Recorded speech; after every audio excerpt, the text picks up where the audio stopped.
été repéré le tour, tu en penses quoi là après le repérage? Ça va faire mal. Il y a les pavés, il y a 3 bosses.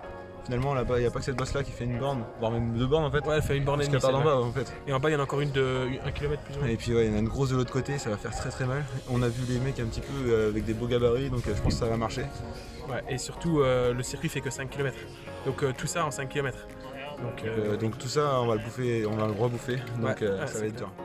Yo les cyclistes, alors comme vous le savez, on est pour la course de Saint-Gorix aujourd'hui, comme vous l'avez vu dans l'intro. Alors c'est une course qui va être très compliquée pour moi, pas sur le plan physique, mais clairement sur le plan technique et mental. Alors heureusement, je vous invite directement à aller voir la vidéo de Quentin qui lui a fait une course beaucoup mieux que la mienne, donc vous pourrez avoir plus d'informations sur cette course. Mais nous, on va analyser donc cette course et la raison pour laquelle j'ai galéré. Alors, il faut savoir que c'était une course en VWF, donc qui est une ligue amateur flamande qui se situe dans la région de Bruxelles. Et donc, j'ai emmené Quentin là. En fait, c'était un petit peu une course bonus parce qu'à la base, on devait courir que mercredi, samedi et dimanche. Et on a décidé de faire une petite course le mardi. Alors dans le premier tour, je suis resté assez bien placé. Il faut savoir qu'il y avait quand même pas mal de vent, un circuit très dur avec beaucoup de montées. Et alors on va pouvoir voir tout de suite que s'il y a beaucoup de montées, il y a aussi beaucoup de descentes. Eh bien c'était pas tout à fait vrai, en fait il n'y avait qu'une seule grosse descente. Et vous allez remarquer qu'en descente, je suis vraiment nul. C'est Jean-Christophe Passerin en descente, le retour.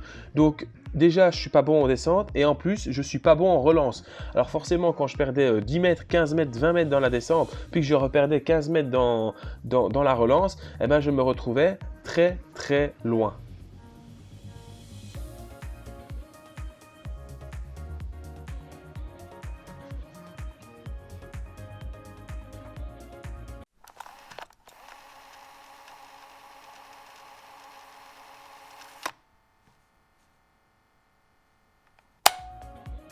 On voit les deux images, celle de Quentin à gauche, la mienne à droite, et on va voir que Quentin, en fait, il va beaucoup plus vite que moi. Là où je passe à 37 km/h, lui, il passe à 45 km/h, et en plus, il est mieux placé.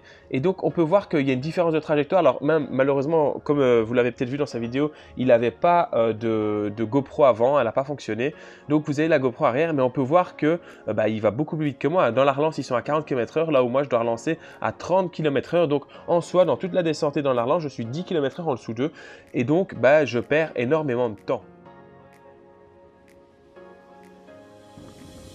Mais bon, je perds pas espoir, donc ce que je me dis c'est que je vais rentrer parce que bon, je suis quand même le plus fort.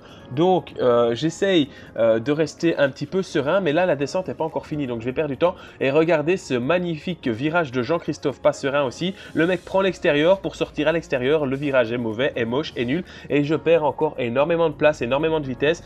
Et il faut savoir que ça roule là très vite. Et donc quand les autres roulent à 55 km/h, si vous n'êtes pas dans la roue, je vous dis pas l'effort que vous devez fournir pour rouler à la même vitesse qu'eux. Et même en fait si vous voulez rentrer, il faut rouler plus vite. Donc j'étais un petit peu vraiment en galère. En fait c'est pas un petit peu, j'étais vraiment en galère. Alors on est toujours dans la descente, on prend un virage à gauche, un virage à droite, je perds encore du temps, en fait à chaque virage je perds 10 mètres. Donc je vois le peloton s'éloigner de moi de plus en plus. Jusqu'au moment où à la fin de la descente il y a une côte et là ils sont facilement 100-200 mètres devant moi, mais je lâche rien, je continue à appuyer sur les pédales. Et d'ailleurs en fait c'est là dans la côte où je me dis tiens, je reprends du temps. Donc si je reprends du temps c'est plutôt positif. En plus il y en a qui explosent totalement dans cette petite bosse, donc je vais les récupérer petit à petit. Et mais le peloton quand même il roule en groupe. Là il faut savoir qu'on a vent de face, donc c'est normal que je sois à 185 pulsations et rouler à 40 km/h parce qu'on a vent défavorable complètement. Oui ça fait que 4 km et je suis déjà à bloc, mais c'est normal, le circuit était très sélectif.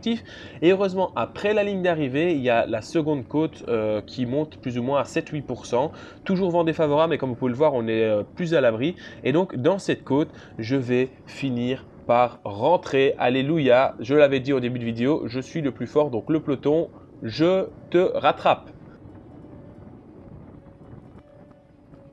Alors je suis rentré, je me dis bon Alex, là clairement je me dis dans ma tête, Alex il faut que tu descendes beaucoup mieux que ça parce qu'autrement tu vas te faire sauter.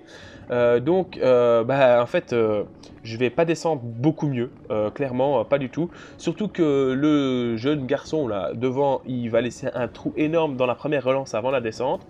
Et puis ensuite, Jean-Michel Passerin, le retour pour la troisième fois, dans la descente, dans tout ce que vous voulez, je repère du temps encore, au revoir peloton.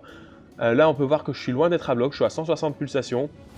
Mais en fait, je sais pas, je n'y arrive pas, je suis en panique, la descente, elle me stresse. Donc, ben voilà comment ma course s'est terminée parce que, évidemment, là, je suis presque rentré, mais je ne suis pas rentré. Je crois que j'ai buté à 10 mètres du peloton et je n'ai jamais su rentrer. Donc, les amis, si vous voulez faire du vélo, apprenez à descendre parce que c'est hyper important parce que là, ma course a été vraiment gâchée juste à cause de ça.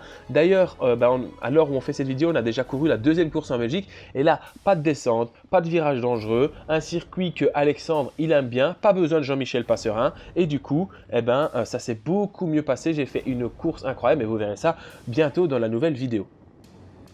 Alors oui, la voiture, je ne sais pas ce qu'elle faisait au milieu du chemin, mais c'est pas grave, je l'ai évité, pas grand chose de grave. En tout cas, si cette vidéo t'a plu et que tu as pu voir comment ne pas descendre, lâche un commentaire, un pouce bleu et un abonnement. Nous, on se retrouve dans la vidéo de Quentin si tu ne l'as pas encore vue et on se retrouve autrement très bientôt pour la prochaine course. Salut, salut les cyclistes!